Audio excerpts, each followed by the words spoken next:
Arches National Park sits on 76,000 acres in southeast Utah. In terms of geological wonders, it's hard to think of any national park that rivals Arches. There are over 2,000 arches in the park and some of the most diverse rock formations you'll ever see. The park is incredibly busy now and often requires reservations, but planning a trip to Arches National Park is not something you'll regret.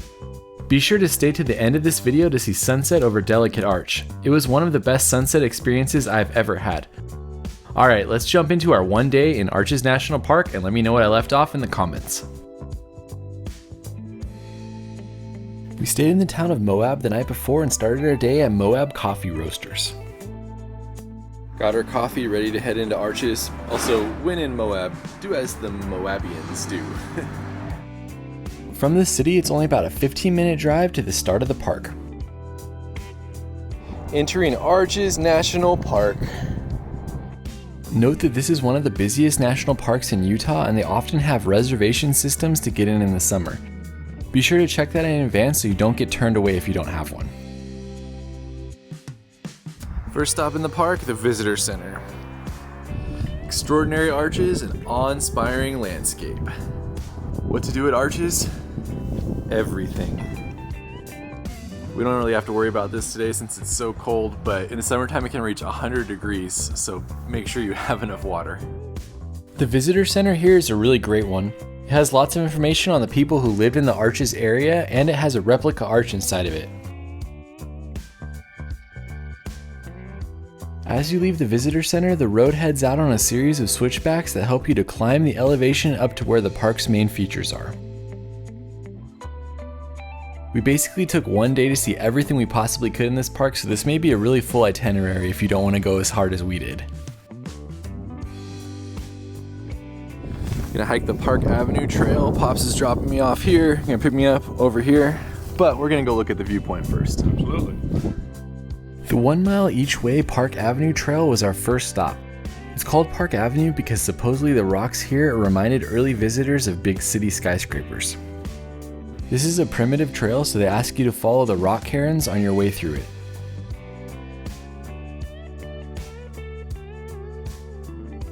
We have descended into the canyon and we're surrounded by massive rocks on both sides. Pretty cool, but not the best time of day for this hike. This is a fun short hike with some monoliths and cool rock formations like balancing rocks. That being said, there are lots of better hikes in this park, so you could skip this one, especially if you have to go out and back. Just being able to go to the viewpoint at the beginning is beautiful. Looks like it's gonna be another cold day in the park. Eventually we exited the canyon and got some close-up views of some of the major rock formations before making it back to the road and to our car. My shuttle driver and we are heading on to the next spot. By doing the Park Avenue hike, we actually skipped a viewpoint called the La Salle Mountains viewpoint, so we decided to go back and to see that as well. This is a beautiful spot, especially looking out to the mountains that are in the distance. After exploring here for a little while, we headed on into the interior of the park where all the arches are. About halfway to Balanced Rock, there's another pull-off for the Petrified Dunes viewpoint.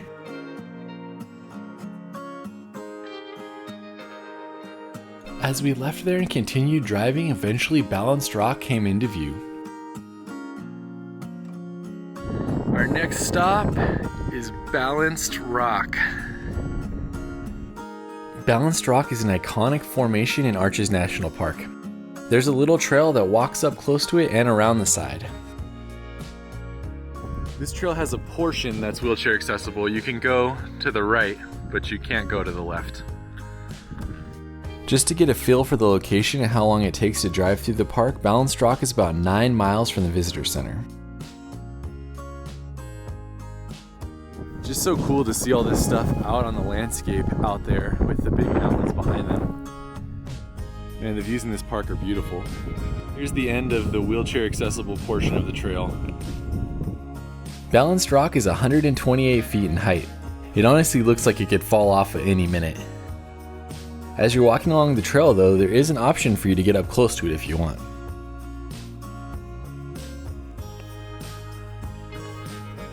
We're heading on to the windows portion of the park, which is one of my favorite areas. As soon as you pass Balanced Rock and either head to Delicate Arch or turn on the trail to the windows, you're going to be with a lot of other people the rest of the time you're in the national park. These areas are incredibly popular because they're easy to access and stunning. Our next pullout was for the Garden of Eden. This is more of a viewpoint than anything else, but it has some crazy rock formations and it's worth a pullout.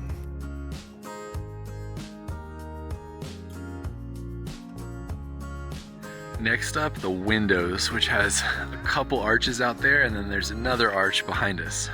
Trail leads up to Turret Arch, South Window, and North Window. This shows how the arches are formed. They start with cracks, and the cracks widen with weathering, and then water pushes through the cracks, and then it continues to do that, creating the arch. This trail is a 1-mile loop that takes you to all 3 arches. Here's the split where you can go to north and south on one side and Turret on the other side, and you can actually connect between the two once you get up there. Bobs, look at how crazy this is. There's no one else here with us at the windows. I doubt that happens very often unless it's the winter.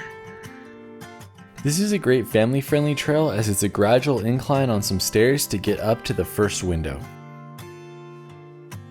North Window is the first that you'll come to, and it's one of the most impressive arches you'll see in the park. It's massive and you can walk right up underneath it.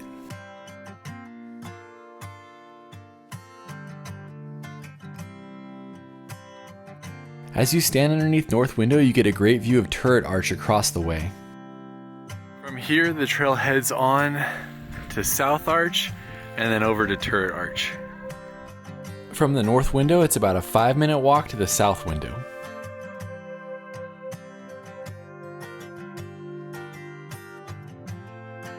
There's the South Window right there. This one's also pretty nice to see, but it's not as cool as the North Window as you can't get up close to it.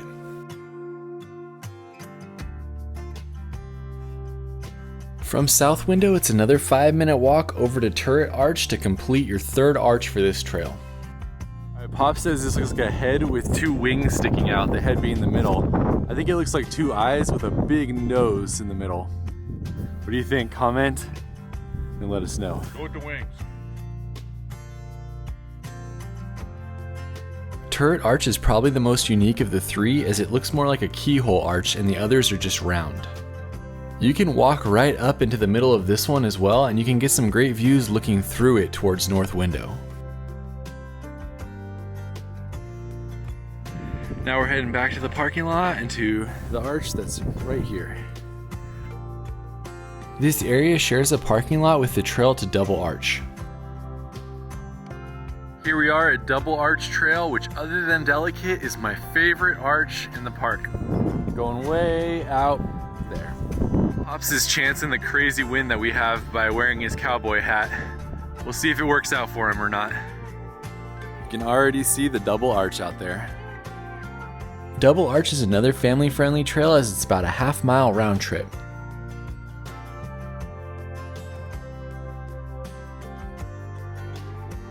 You can see the people down there to get a sense for scale for this arch. Double Arch is such an incredible natural wonder as it has 2 massive arches creating almost a circle. Once you get there, you can actually walk up inside of it if you want to. What do you think, Pops? I like it! It's got a nice echo. If you decide to climb up in the arch, it does require some scrambling, but it is pretty epic.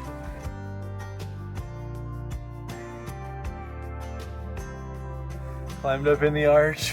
Pretty sweet spot with that view being framed out there. Crazy. Absolutely incredible. Yeah. On to our next spot. It's hard to pull yourself away from this arch, but this is one of over 2,000 arches in this park, so there is more to see. There's the elephant. Do you see him with his head and the trunk hanging down on the front? It's a fun little formation. we're taking the opportunity to have lunch. You can drive out to Moab, but it's about 30 minutes each way, and we wanted to make the most of our one day in the park. So lunch in the car to get out of the wind before heading on. If there's anyone out there that runs Dots Pretzels and wants to sponsor me, let me know. This is my jam right here. Huge fan. As you leave the windows area, it's a couple miles drive to where you turn for Delicate Arch, and there's one pullout along the way. This is the Panorama Viewpoint, and it is insane right now. Probably because of that snow we got yesterday. It's really low and those mountains are beautiful out there. Panorama view is pretty stunning as you had the snow-covered mountains and the windows area in one direction and the fiery furnace and the road leading through the park in the other direction. This is a nice spot for sitting and taking a break. Lots of benches with that view. We skipped the turn for Delicate Arch as we were planning on doing that for sunset, and we continued to head back into the park. Next up we have the Salt Valley overlook, which is also pretty epic.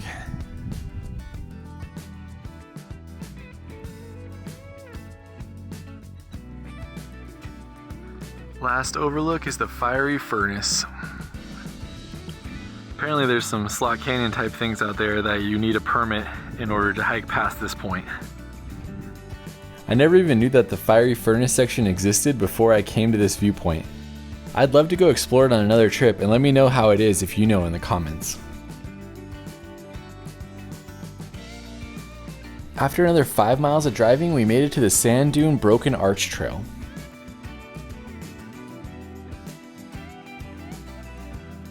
There's 3 arches off of this trail, but we're just going to go to Sand Dune Arch today since we're doing a bunch more hiking. Sand Dune Arch is basically the perfect hike with small children as it's only a quarter-mile round trip and it's pretty epic to explore. This is pretty cool. We're like heading into a slot canyon right now. I don't know if Pops has ever been in a slot canyon before. This is a super fun little area. Big old slot canyon, nice and shaded. It says it's good for children in the summer. I would agree.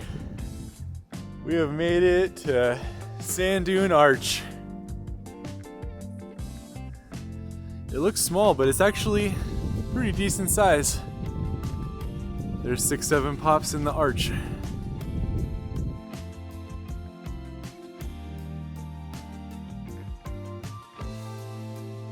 Pops made a good point that if you have a family, this is just a fun area probably to have a picnic and explore. There's all sorts of rocks to look at. Yeah. So good family destination in Arches National Park. Volunteered to run the shuttle for me, so he's gonna go over to the end of this trail and I'm gonna go see Broken Arch and Tapestry Arch. There's Broken Arch right out there in the distance after crossing through this meadow. I had done lots of hikes in this park before, but I had never done this hike, so when Pops offered to run the shuttle for me, I thought it would be awesome to go check it out. To get to Broken Arch and Tapestry Arch without a shuttle, it's about 2 miles round trip. There's Broken Arch right there. That's a pretty good one. I guess that must not be connected. This would be what Broken Arch means. It looks connected from here. Good thing they tell you that the trail continues through the arch because it doesn't look like it does. There's the crack right there. Broken Arch is about 30 feet tall and it's a pretty awesome one, especially with the views you can get out towards the snow-covered mountains. I've been in the park in the summer and it's incredibly hot. Trails like this have no shade, so you're going to want to start really early or just skip them in the heat of the summer. This trail can be a little hard to follow, so you kind of have to watch for the cairns or bring a all trails map. Looks like there's an arch out there too. That might be Tapestry Arch. I found my shuttle driver. We're gonna do Tapestry Arch before heading back to the car. It's Tapestry Arch out in front of us. But we gotta go up to those cairns we've been following. And look at Pops hiking with those majestic mountains behind him. Crazy. After a short walk, we made it to Tapestry Arch, which is up on the side of the cliff. You can only look up at it from way down below. It looks like this is going to eventually be an arch right here next to that one. It's crazy is being able to see the arches and then those mountains out in the distance. After finishing seeing Tapestry Arch, we walked back to where Pops parked the car in the campground. Look at this campground right here. This is the Devil's Garden campground. It's closed in the winter, but it must be a pretty sweet spot in the summer. That one even has an arch behind it. The amphitheater area is the furthest you can drive in the winter, so that's where we parked for the trail. We got 2 more hikes before we call it a day. Devil's Garden and then Delicate Arch for sunset. Setting out for our last hike before Delicate Arch, we're gonna go to Landscape Arch. This area is known as the Devil's Garden, and you can get to 8 different arches from here on a longer hiking trail. Most people just do the first 3, and that's what we're doing in this video. The start of this hike is a lot of fun. There's like this canyon area back here you get to walk through as you're going out to the arches. Landscape is our ultimate goal, but we're gonna go to Tunnel and Pine Tree Arch first.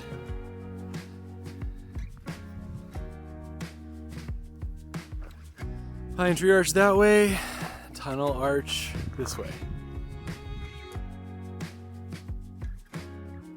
Looks like we're gonna see Tunnel Arch up in that hillside right there. There's Tunnel Arch right there. Pretty cool. It's pretty far away. On to the next arch. Going to both of these arches adds about a half mile onto the trail, but it's relatively quick and it's worth it to see 2 additional arches. This is Pine Tree Arch. Pine Tree Arch is another pretty big one, and there's some great views looking out through the arch.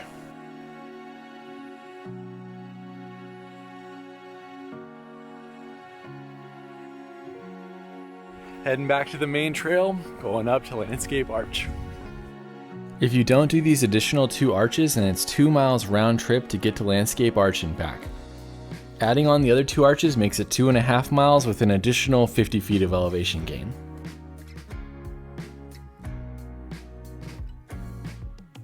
Got our first view of Landscape Arch out there. Landscape Arch is incredibly impressive the first time you see it, and as you get closer, you'll really understand how massive this arch is. That's pretty hard to beat. That's definitely one of the coolest arches in the park. The trail is easy to follow as you just walk along a wooden fence with many different views of Landscape Arch as you get closer to it.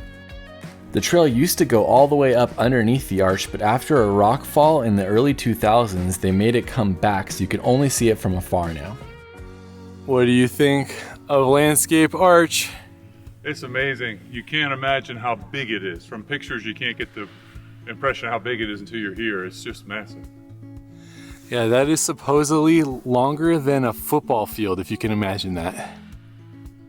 Now we're leaving Landscape Arch and we're heading to Delicate Arch, our last stop of our day in arches. Landscape Arch is so narrow in one section it's only 8 feet wide, and I don't know how long this is gonna last. This is definitely one of those ones you want to see before it eventually crumbles. Like that piece looks like it's about to fall off right there. After saying goodbye to Landscape Arch, we started the 1 mile hike back to the car. This trail is very pretty, and on the way back you get some great views of the mountains out in the distance.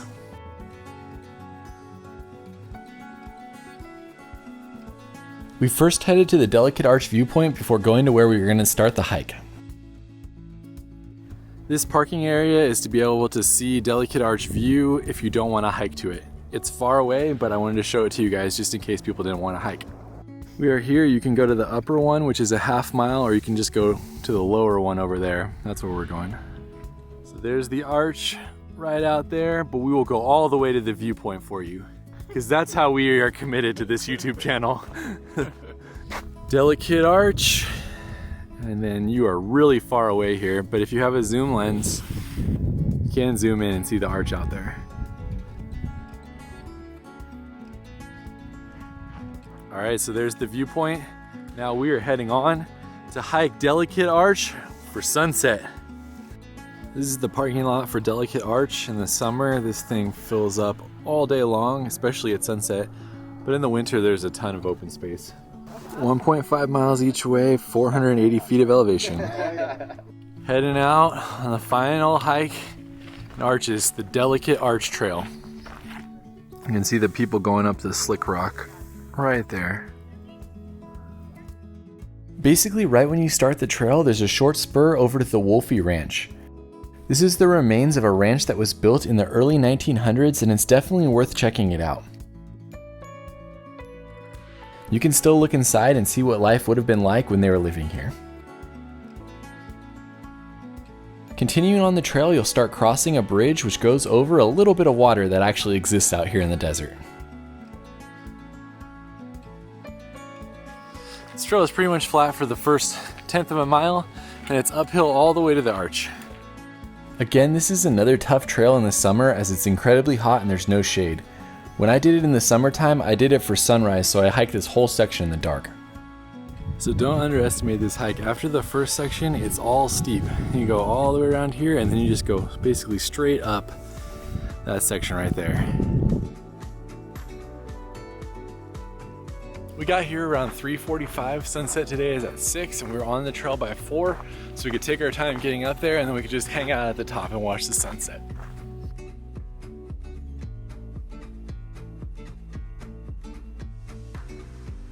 And here's where we begin the steep, slick rock uphill section. This is the most well-known section of the trail as there's basically no trail here and you're just walking up this slick rock to the top. This is the first time we've seen on this entire section. In case you're wondering, this is where the trail goes. Up there somewhere. Pops is having the time of his life. Getting a little tired. We've made it to the top of the rock. It's still uphill, but it's not that uphill. Pops again recommends a hiking pole for this trail as there's slick rock on the way up and on the way down, plus lots of uneven footing on the rest of the trail. The trail is wide and relatively easy to follow here as there's not any signs, but there's lots of footprints and there's usually lots of people on the trail. That is Twisted Donut Arch right there. Doesn't look like much of an arch, but anything called Twisted Donut is good in my book. When you make it to the last quarter mile, the trail is relatively narrow as you go up on slick rock and you hug one side. There are even some stairs that help you to gain elevation here.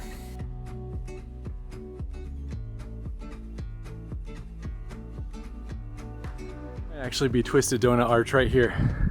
I jumped the gun. If you climb up to this section, you can actually get a pretty amazing view of Delicate Arch right through the hole. My dad got nervous of the exposure on this section, but he was able to overcome his fear and make it to the top. That being said, he didn't stay for very long. If you've seen the Capitol Reef video, then the hike up to Cassidy Arch was way more exposed than this section is.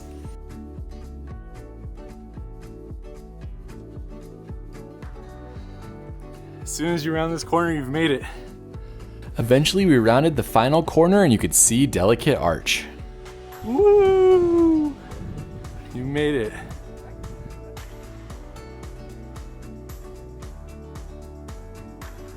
Nice work. Yeah. Was it as scary as you thought it was gonna be? Yeah. Yeah? Now I gotta go down. But you got to see Delicate Arch. This was my second time seeing this arch, but it was just incredible as the first. Delicate Arch is one of the most iconic views in the entire United States, and it easily lives up to the hype when you see it. If you want to, you can hike across the bowl and actually go under the arch. Made it to the underside of Delicate Arch. However you choose to view it, just give yourself a lot of time to sit and relax and soak it in. It's one of those special places in nature for sure.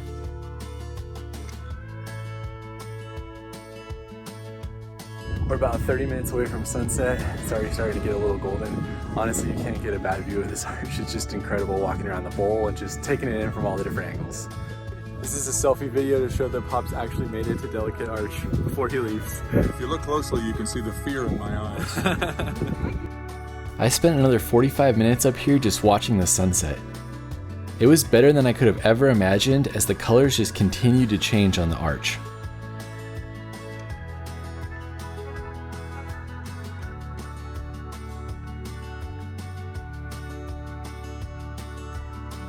Eventually, when the sun had finally faded, it was time to head down.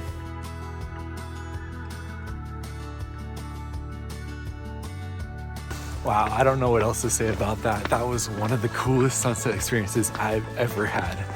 Definitely worth it, especially in the winter when there's not a lot of people. Pops went down a while ago, so going back to the car, but that is the end of our time in Arches. Hopefully you enjoyed this travel video and come see Arches for yourself, and we'll see you on the next one.